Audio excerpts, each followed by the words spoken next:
Hello everyone, class 10 chapter 3 exercise 3.5 के question number 2 का first part solve करेंगे।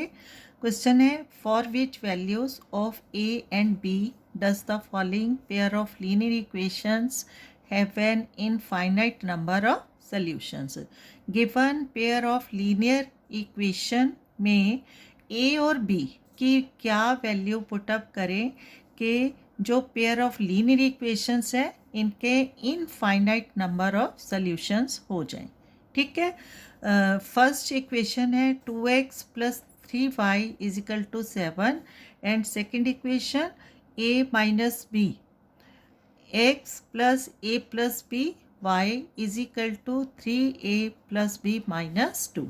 ठीक है, अब देखो यहाँ समझना होगा कि इनफाइनाइट नंबर ऑफ सॉल्यूशंस के लिए क्या कंडीशन होती है। क्या कंडीशन होती है जिसको हमने पहले वाली एक्सरसाइजेस में किया है कि उनको जो है A1 A2 B1 B2 and C1 C2 इसको हमें कंपेयर करना होता है, right.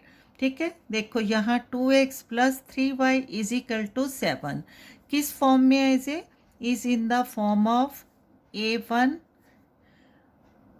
A1x plus B1y plus C1 is equal to 0 इस फॉर्म पे है। और सेकेंड जो लीनियर इक्वेशन है ये किस फॉर्म में होगी, A2x plus B2y plus C2 is equal to 0, right. अब इसमें से इनफाइनाइट नंबर ऑफ सॉल्यूशंस के लिए क्या कंडीशन होनी चाहिए, A1 A2 equal to B1 B2 equal to C1 C2, right. तो यहाँ A और B की ऐसी वैल्यूज़ पुटअप करनी है जो ताकि इन इक्वेशंस के इनफाइनाइट नंबर ऑफ सॉल्यूशन हो जाए।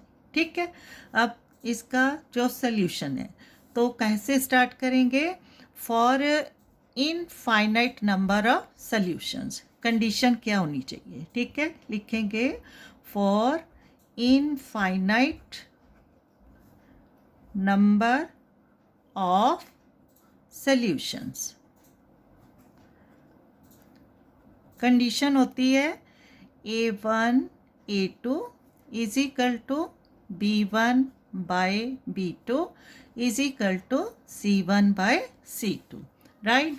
अब यहाँ A1 A2 क्या होगा, जो x का कोफिशिएंट है A1 और यहाँ x का कोफिशिएंट है वो A2।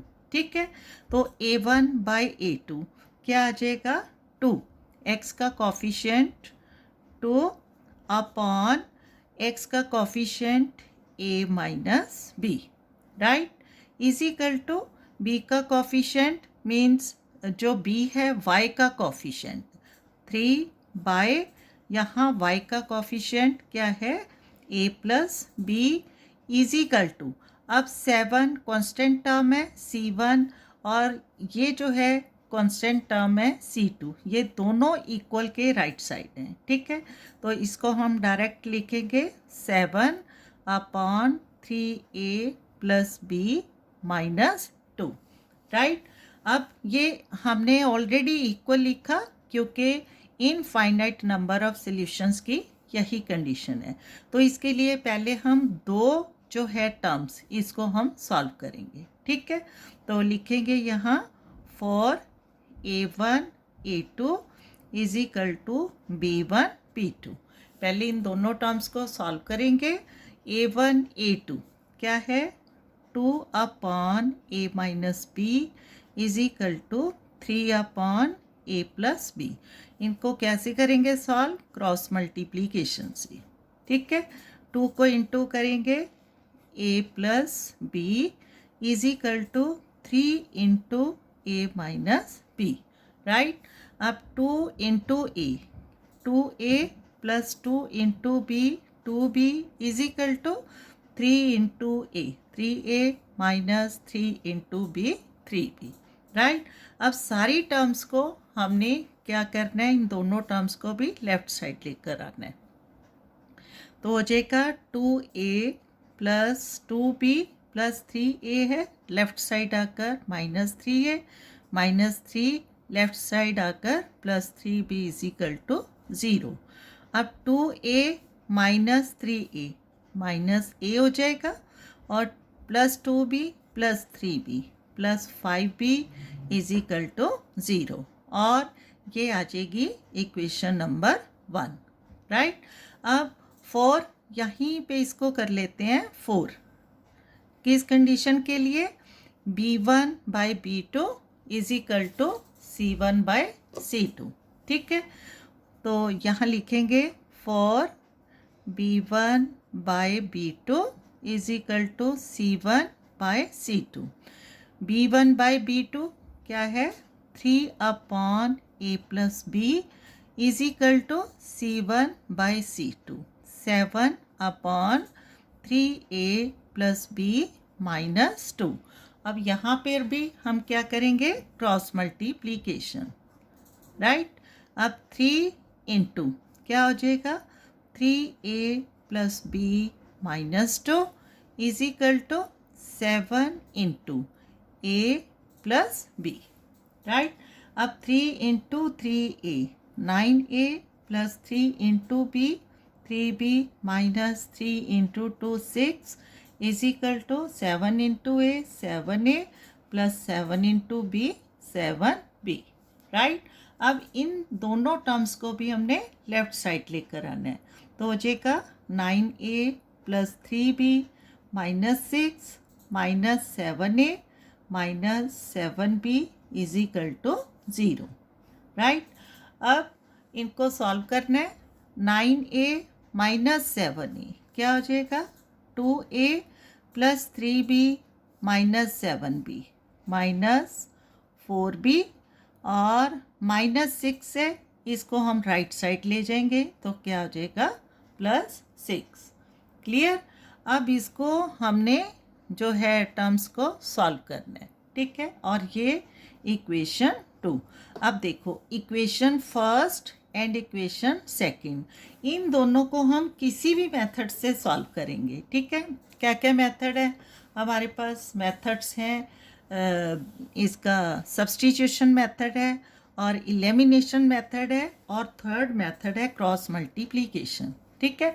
क्योंकि जो क्रॉस मल्टीप्लिकेशन मेथड है इस बार सिलेबस से रिड्यूस हो गया, इसलिए हम इन दोनों इक्वेशंस को यहाँ सॉल्व कर लेते हैं सब्स्टिट्यूशन मेथड से, ठीक है।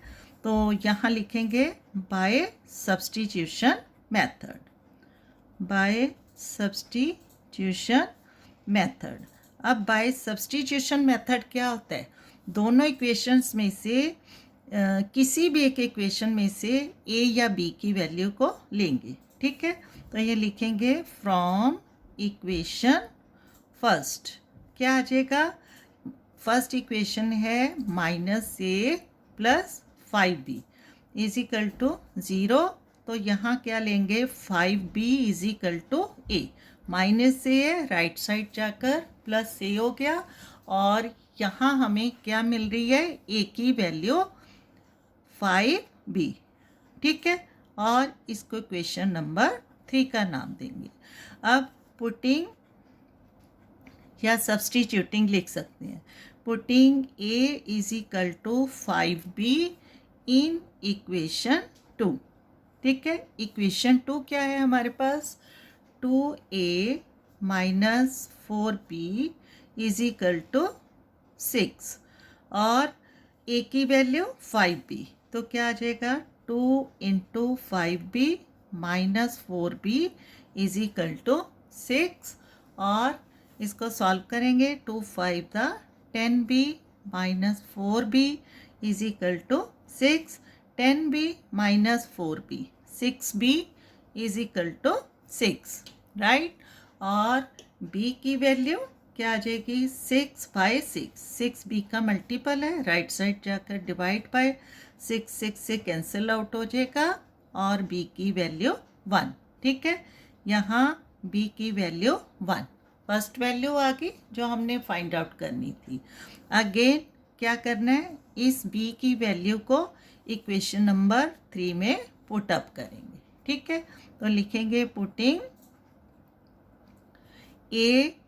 b is equal to 1 in equation 3, right.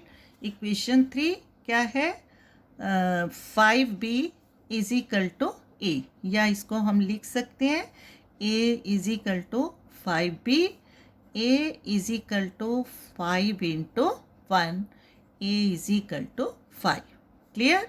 और ये हमारी a की वैल्यू, ठीक है। तो लिखेंगे hence a is equal to 5 and b is equal to 1 is the required value of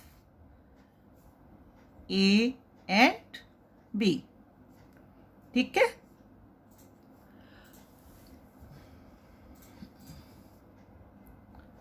okay, thank you.